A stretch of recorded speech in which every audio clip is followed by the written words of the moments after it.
Hello guys, आप सभी का स्वागत है केआर क्लासेस के इस ऑनलाइन प्लेटफॉर्म पर। आज हम बात करेंगे उत्तराखंड राज्य लोक संस्कृति से जुड़ा हुआ एक महत्वपूर्ण टॉपिक रम्माण उत्सव। यह टॉपिक आपके परीक्षा के पॉइंट ऑफ व्यू से बहुत महत्वपूर्ण हो जाता है, तो ध्यान दीजिए। अगर हम बात करें रम्माण उत्सव के इतिहास की बात करें तो यह नृत्य लगभग 8वीं सदी के आसपास का माना जाता है और लगभग 500 साल पुराना यह उत्सव आज भी सुचारू रूप से चल रहा है। भक्ति काल के टाइम पीरियड पर तुलसीदास के आने के यहाँ पर साक्ष्य प्राप्त मिलते हैं और रामायण का उत्तराखंड से जो है कहीं ना कहीं गहरा रिश्ता है। तो यह उत्सव इसी उपलक्ष्य में और कुछ रामायण के पात्रों के साथ जो है यह उत्सव विशेष रूप से मनाया जाता है। उत्तराखंड में इस उत्सव का एक अपने आप में अनूठा महत्व है। वहीं यह जो उत्सव है चमोली जिले के जोशीमठ ब्लॉक के सलूण, डुंगरा, सलंग आदि गांव की जो संयुक्त पंचायत है उसके द्वारा यह नृत्य करवाया जाता है। बैसाख के महीने यानी कि अप्रैल के माह में यह उत्सव मनाया जाता है। मुख्य रूप से रम्माण उत्सव कभी 11 दिन तो कभी 13 दिन तक मनाया जाता है।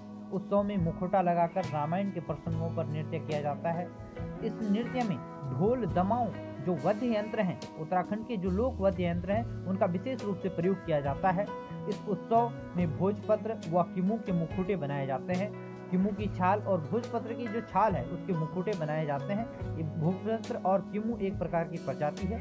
इस उत्सव में सामूहिक पूजा, देव यात्रा, लोक यात्रा, नृत्य गायन किया जाता है। इस उत्सव में पात्रों के बीच संवाद नहीं, पूरे रम्माण में 18 मुकुटों का प्रयोग किया जाता है। मुख्य रूप से जो है नृत्य किया जाता है। यह उत्सव मुखौटा नृत्य शैली का एक अनूठा उदाहरण है। इसमें दो प्रकार का मुखौटों का प्रयोग किया जाता है। एक होता है ध्यो पत्थर और दूसरा है खलिया पत्थर। ध्यो पत्थर क्या होता है? ध्यो मतलब देवताओं के लिए, जो देवताओं के लिए जो मुखौटे का प्रयोग किया जाता है उसको कहते हैं ध्यो पत्थर। दूसरा है खलिया पत्थर। खलिया पत्थर में जो मनोरंजन के लिए जिन मुखौटों का प्रयोग किया जाता है उसको कहते हैं खलिया पत्थर। तो ये दो मुखौटे, एक ध्यो पत्थर और दूसरा खलिया पत्थर, दो मुखौटों का प्रयोग किया जाता है। इस उत्सव के बीच विशेष कुछ नृत्य हैं जिसमें एक बयार नृत्य जो तिब्बत और भारत के बीच व्यापारिक महत्व पर बनाया गया नृत्य है और दूसरा है मोर मोरियान नृत्य। मोर मोरियान जो नृत्य है ये पशुपालक और उसकी पत्नी से संबंधित एक प्रकार का विशेष नृत्य है। और जो तीसरा है माल मल्ल युद्ध, जो है युद्ध शैली का नृत्य है। स्थानीय लोगों और गोरखाओं के बीच में युद्ध का वर्णन करता है। और कुरु जोगी जो नृत्य है, यह नृत्य मुख्य रूप से जो है मनोरंजन से जुड़ा हुआ नृत्य है। और इसी के देखते हुए 2 अक्टूबर 2009 को रम्माण उत्सव को यूनेस्को द्वारा विश्व धरोहर सूची में शामिल किया गया। और रामायण से जुड़ा हुए होने के कारण यह उत्सव अपने आप में एक विशेष पहचान बनाए रखता है।